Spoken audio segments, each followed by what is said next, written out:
स्वागत है आपका आज की खबर में। आपके साथ मैं हूं चित्रा सिंह और बुलेटिन की शुरुआत करेंगे बड़ी खबर के साथ जो कि वाराणसी से आ रही है। खंडित मूर्तियों की एआई वीडियो का ये पूरा मामला आपको बता रहे हैं, जहां चौक थाने में 8 अलग अलग केस दर्ज किए जा चुके हैं। आप नेता संजय सिंह पर केस दर्ज किया गया, बिहार के पप्पू यादव पर भी केस दर्ज किया गया और हरियाणा कांग्रेस नेता जसविंदर कौर पर भी एफआईआर दर्ज की गई है। तो बड़ा मामला है, बड़ी जानकारी और बड़ा अपडेट है, जहां खंडित मूर्तियों के एआई वीडियो का जो ये मामला है, इस पूरे मामले में 8 अलग अलग केस दर्ज किए गए हैं। यानी चौक थाने में केस दर्ज किया गया है, जिसमें आम आदमी पार्टी के नेता संजय सिंह, उन पर भी केस दर्ज किया गया, बिहार के पप्पू यादव पर भी केस दर्ज किया गया और हरियाणा कांग्रेस नेता जसविंदर कौर पर भी केस दर्ज किया गया है। तो निश्चित तौर पर इन सभी की मुश्किलें जो हैं वो बढ़ चुकी हैं, क्योंकि पूरा मामला खंडित मूर्ति और एआई वीडियो से जुड़ा हुआ है, जिसके बाद लगातार अब केस दर्ज जो हैं वो किए गए हैं। तो बड़ी जानकारी है, बड़ा मामला आपको बता रहे हैं, जहां आप नेता संजय सिंह पर भी केस दर्ज किया गया है, तो बिहार के पप्पू यादव पर भी केस दर्ज किया गया है, हरियाणा कांग्रेस नेता जसविंदर कौर पर भी केस दर्ज किया गया है।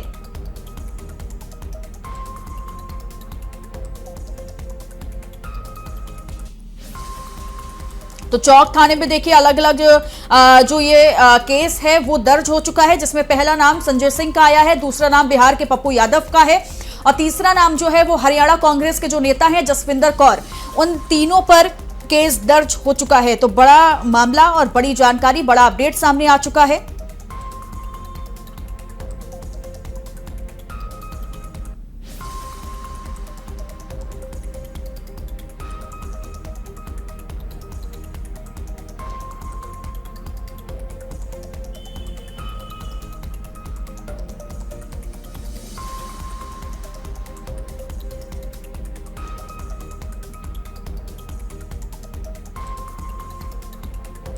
तो 2 तस्वीरें आपको हम दिखा रहे हैं। पहले में आप देखिए लेटर आप देख पा रहे हैं, एफआईआर जो है वो देखिए दर्ज हुई है और दूसरी तस्वीरें भी आपको हम दिखा रहे हैं, जिसमें मणिकर्णिका पर जो मुसीबत है वो लगातार इसको साझा किया जा रहा है। मणिकर्णिका घाट विवाद जो है वो देखिए लगातार बढ़ रहा है और नतीजा ये है कि अब इस पूरे मामले में आप नेता संजय सिंह पर केस दर्ज हुआ है, बिहार के पप्पू यादव पर केस दर्ज हुआ है और हरियाणा कांग्रेस नेता जसविंदर कौर पर भी केस दर्ज किया गया है। और निश्चित तौर पर यह माना जा रहा है कि आने वाले वक्त में यह परेशानी जो है वो और ज्यादा बढ़ती हुई नजर आने वाली है।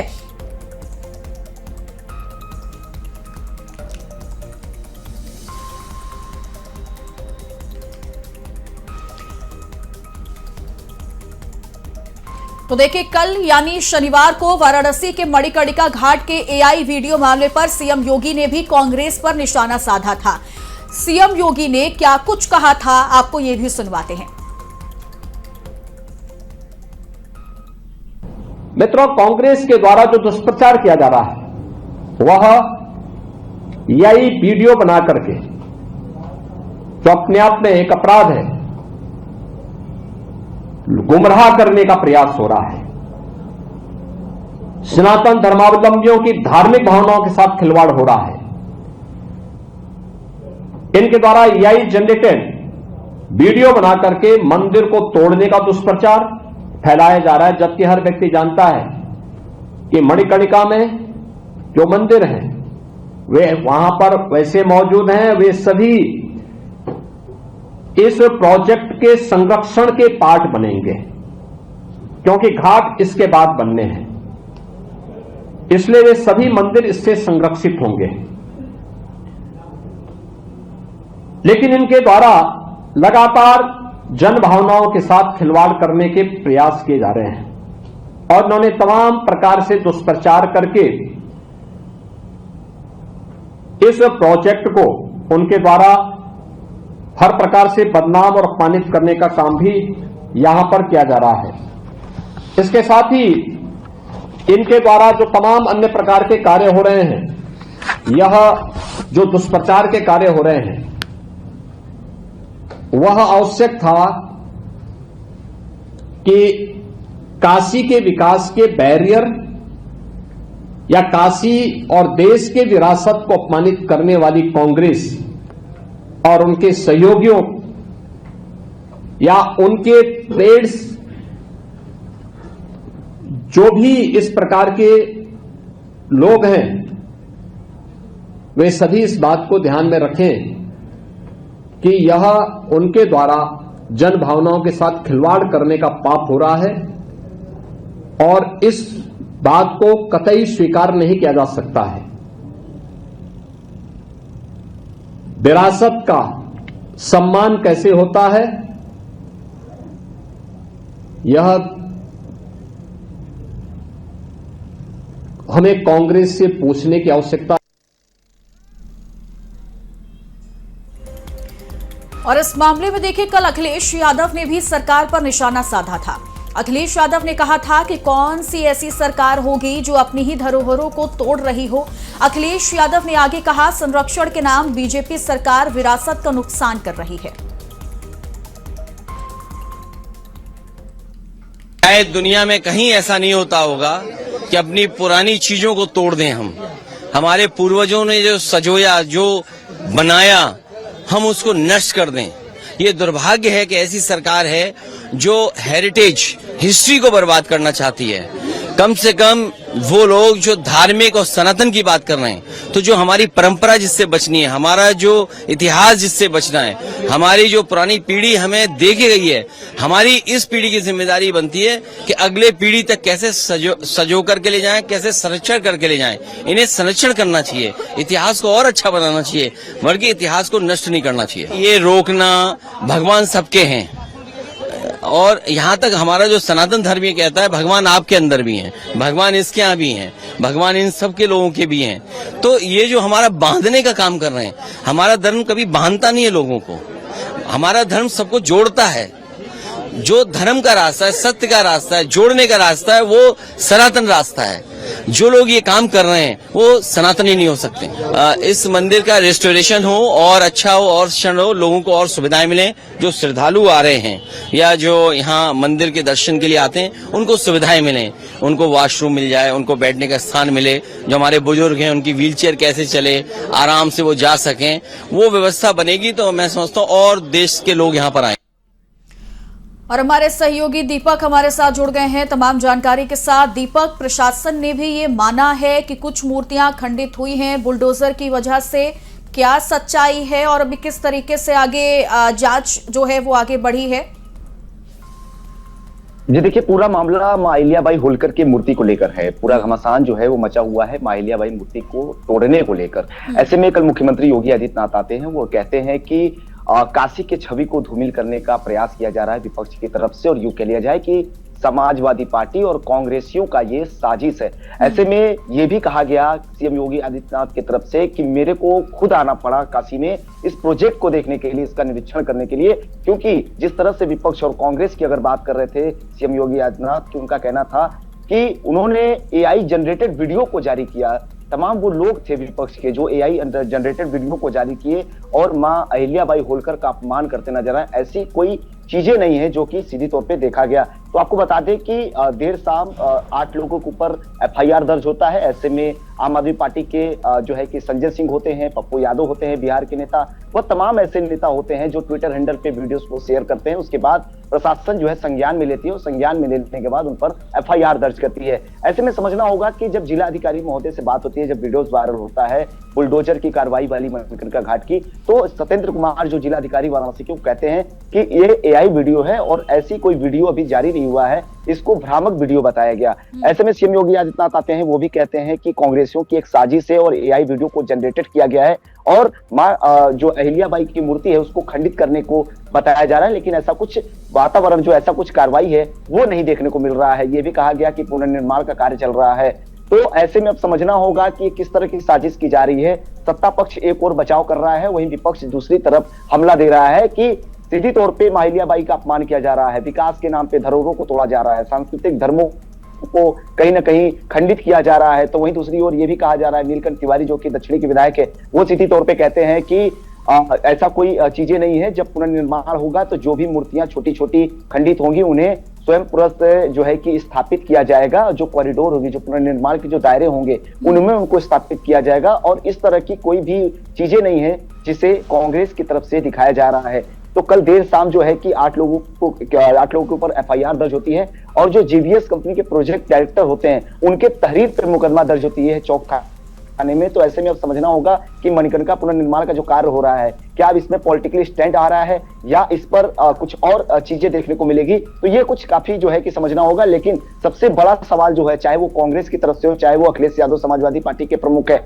उनके तरफ से बात की जा रही है। सीधे तौर पर यही कहना है कि विकास के नाम पे धरोहरों को तोड़ा जा रहा है, मां अहिल्याबाई का जो है कि अपमान किया जा रहा है, उनकी मूर्ति को खंडित किया जा रहा है। तो वहीं सत्ता पक्ष लगातार कह रहा है कि एआई वीडियो को जनरेट किया जा रहा है और जनरेट करके ट्विटर, फेसबुक और तमाम वो सोशल मीडिया के प्लेटफॉर्म में जिन पर वायरल करके काशी के छवि को ढूंढने का प्रयास किया जा रहा है। ठीक है दीपक, निश्चित तौर पर अब देखिए ये साफ हो गया है कि जो खंडित मूर्तियों को लगातार दिखाने की कोशिश की जा रही है तो मूर्ति खंडित नहीं हुई है। यानी बहुत से ऐसे लोग हैं जो अभी भी कंफ्यूज होंगे, जो ये नहीं जान पा रहे होंगे कि असल सच्चाई क्या है। यानी मूर्तियां खंडित नहीं हुई हैं, सिर्फ एआई वीडियो के माध्यम से भ्रमित करने की कोशिश की जा रही है। ठीक कह रही हूं मैं? जी जी बिल्कुल। जिस तरह से हमने आपको बताया कि जब वीडियोस वायरल हुई शुरुआत में, तो ऐसे में जांच पड़ताल हुई और प्रशासन की तरफ से जब मीडिया की बयान हुई तो मीडिया ने जब सवाल पूछा, जब हम लोगों ने सवाल पूछा जिलाधिकारी सत्येंद्र कुमार से, तो उन्होंने कहा कि देखिए निर्माण कार्य चल रहा था, पुनर्निर्माण कार्य चल रहा था, लेकिन ऐसे में किसी भी मूर्ति को खंडित नहीं किया गया है। खास तौर पे मां अहिल्याबाई की मूर्ति को खंडित नहीं किया गया है। और जो भी लोग इस तरह की भ्रामक वीडियो फैला रहे हैं उन पर सख्त से सख्त कार्रवाई की जाएगी, उन पर जांच की जाएगी। और उन्होंने ये भी कहा, बातों में उन्होंने जिक्र किया कि देखिए एआई वीडियो का जिक्र किया जा रहा है, क्योंकि एआई का जमाना है। जो तमाम जो वीडियोस वायरल होते हैं उसमें खासतौर पे कुछ ऐसे वीडियोस होते हैं जिनको एआई की तकनीक से जनरेट किया जाता है और जनरेट करने के बाद उसको सोशल मीडिया पे वायरल किया जाता है। सीधी तौर पे ये भी देखा जाए, कुछ दिनों पहले भी कुछ ऐसे वीडियोस वायरल हुए थे जिन्हें एआई तकनीक के तहत से बनाया गया था। तो ऐसे में साफ तौर पे प्रशासन की तरफ से कहना है, वाराणसी के जिला अधिकारी की तरफ से कहना है, वहीं सीएम योगी आदित्यनाथ की तरफ से भी कहना है कि कांग्रेसियों की साजिश है। ऐसा कोई खंडन नहीं हुआ है, ऐसा कोई विखंडन नहीं हुआ है जिसको पूरी तरीके से अपमान किया जाए। मां अहिल्याबाई होलकर का सम्मान है और उनकी मूर्ति को सीधी तौर पे एआई जनरेट करके कांग्रेसी ही नहीं, जो तमाम वो नेतागण हैं विपक्ष के, वो उसको वायरल कर रहे हैं। ऐसे में काशी की धूमिल जो है वो हो रही है। तो सीधी तौर पे ये भी देखा गया कि अखिलेश यादव जो सपा के प्रमुख है वो लगातार वीडियोस को शेयर कर रहे हैं अपने ट्विटर हैंडल पर, और चाहे वो फेसबुक पर, चाहे वो तमाम न्यूज चैनलों की वीडियोस है उसको बिल्कुल। और कहीं ना कहीं देखिए विपक्ष की भी परेशानियां इसके बाद बढ़ चुकी हैं। फिर चाहे हम संजय सिंह की बात करें या फिर पप्पू यादव की या जसविंदर कौर की बात करते हैं, निश्चित तौर पर परेशानियां यहां पर बढ़ चुकी हैं। बहुत बहुत शुक्रिया दीपक चौबे आपका तमाम जानकारी देने के लिए। खबरों में आगे बढ़ेंगे, जहां बिहार के सोनपुर हत्याकांड में बड़ा अपडेट सामने आया है।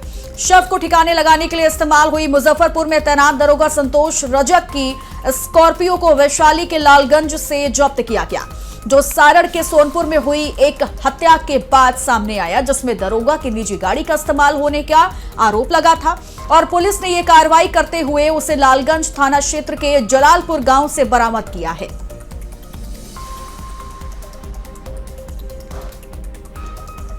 तो देखिए सोनपुर हत्याकांड में बड़ा अपडेट आया है। दरोगा संतोष की स्कॉर्पियो को अब जब्त किया जा चुका है, जिसका इस्तेमाल शव को ठिकाने लगाने के लिए किया गया था। जलालपुर गांव से इस कार को बरामद किया गया है। तो निश्चित तौर पर जांच आगे चल रही है, कार्रवाई भी आगे चल रही है। और अब इस हत्याकांड में जैसे ही जांच आगे बढ़ी तो एक बड़ा अपडेट सामने आ चुका है, जिसमें यह बताया गया कि शव को ठिकाने लगाने के लिए इस्तेमाल हुई मुजफ्फरपुर में तैनात दरोगा संतोष रजक के स्कॉर्पियो को वैशाली के लालगंज से जब्त किया गया, जो सारण के सोनपुर में हुई एक हत्या के बाद सामने आया। जिसमें दरोगा की निजी गाड़ी यानी उनकी जो पर्सनल गाड़ी थी उसका इस्तेमाल किया गया, इसका आरोप लगा था। और पुलिस ने कार्रवाई करते हुए उसे लालगंज थाना क्षेत्र के जलालपुर गांव से बरामद किया है। हालांकि ये जांच अभी यहीं पर नहीं रुकी है, इसके आगे भी अभी जांच पड़ताल जो है वो निरंतर जारी रहेगी और कई खुलासे सोनपुर हत्याकांड में होना अभी बाकी है। चूंकि दरोगा संतोष की स्कॉर्पियो फिलहाल जब्त कर ली गई है और शव को ठिकाने लगाने के लिए उनकी गाड़ी का इस्तेमाल किया गया था। तो आप देख सकते हैं स्क्रीन पर, ये वही स्कॉर्पियो गाड़ी है काले रंग की जिसे जब्त किया गया है। पुलिस का बैनर भी इस गाड़ी में लगा हुआ है, पोस्टर भी पुलिस का इस गाड़ी में लगा हुआ है, जिसे जब्त किया जा चुका है और इस गाड़ी का इस्तेमाल शव को ठिकाने लगाने के लिए किया गया था।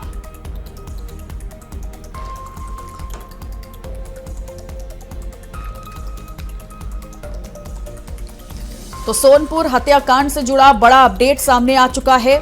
स्कॉर्पियो को जब्त किया गया, जलालपुर गांव से इसे जब्त किया गया है। तो बड़ी जानकारी, बड़ी खबर आपको बता रहे हैं। तस्वीरें भी आपकी टीवी स्क्रीन पर हम दिखा दें उस स्कॉर्पियो की, जिसे जलालपुर गांव से जब्त किया गया है और आगे भी पुलिस अपनी कार्रवाई में लगी हुई है।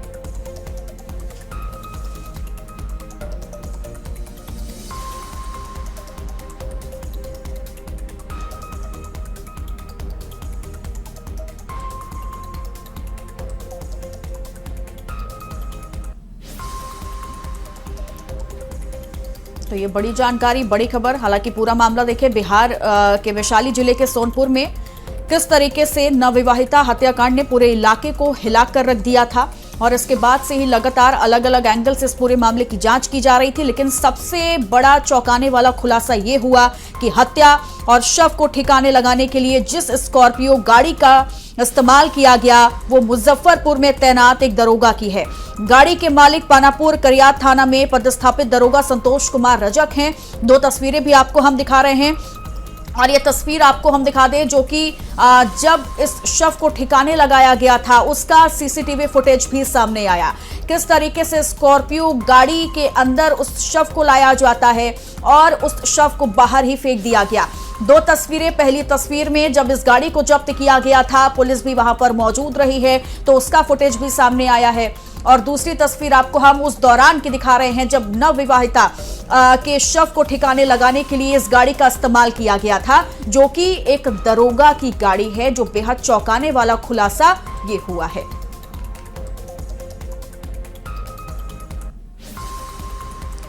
उत्तर प्रदेश की दीनदयाल उपाध्याय रेलवे स्टेशन पर देर रात उस वक्त हड़कंप मच गया जब तेजस राजधानी एक्सप्रेस में बम होने की जानकारी मिली। आपको बता दें कि ये ट्रेन पटना से नई दिल्ली जा रही थी। रेलवे बोर्ड को एक कॉल के जरिए बम की जानकारी दी गई। जानकारी मिलते ही रेल सुरक्षा एजेंसियों में अफरा तफरी मच गई और ट्रेन को तुरंत प्लेटफॉर्म पर रोककर चारों ओर से घेराबंदी कर दी गई। करीब 3 घंटे तक चली जांच के बाद राहत की खबर आई।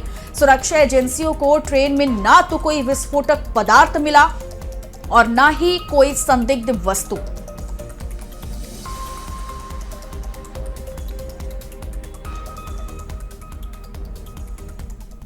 रात में करीब 10:15 बजे के आसपास बीती रात में ये सूचना प्राप्त हुई कि पटना से नई दिल्ली जाने वाली राजधानी एक्सप्रेस ट्रेन में कोई संदिग्ध वस्तु रख दी गई है।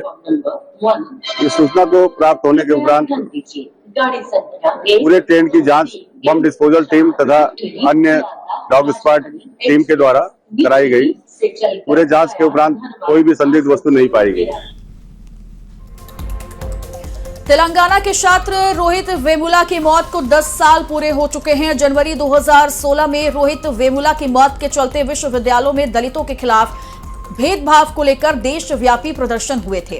रोहित की मौत के 10 साल पूरे होने पर उनकी मां राधिका वेमुला ने तेलंगाना के उप मुख्यमंत्री भट्टी विक्रमार्क से मुलाकात कर न्याय की मांग की है। उन्होंने कर्नाटक में पारित रोहित एक्ट को तेलंगाना में भी लागू करने की अपील की। छात्र संगठनों और कार्यकर्ताओं के साथ हुई इस मुलाकात में रोहित मामले में न्याय और छात्रों पर लगे झूठे मुकदमे हटाने पर जोर दिया गया।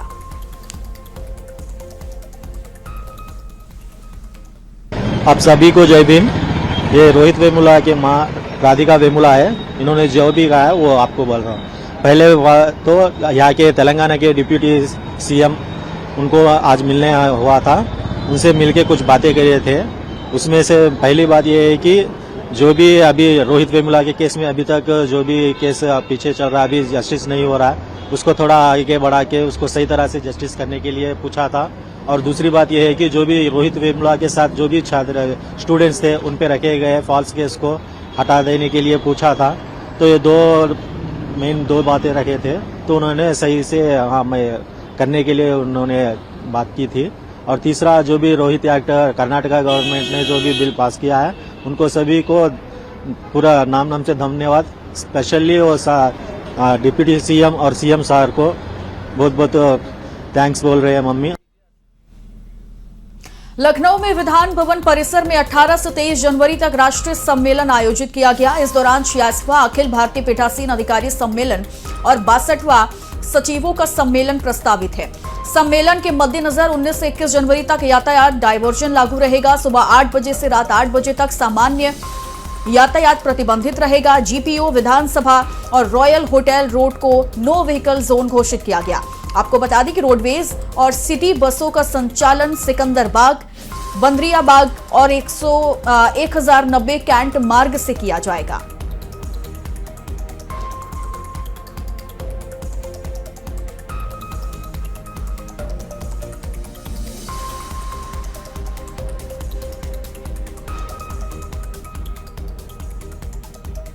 और चलिए, इन खबरों के साथ इस बुलेटिन में इतना ही। आप देखते रहिए आज की खबर। नमस्कार।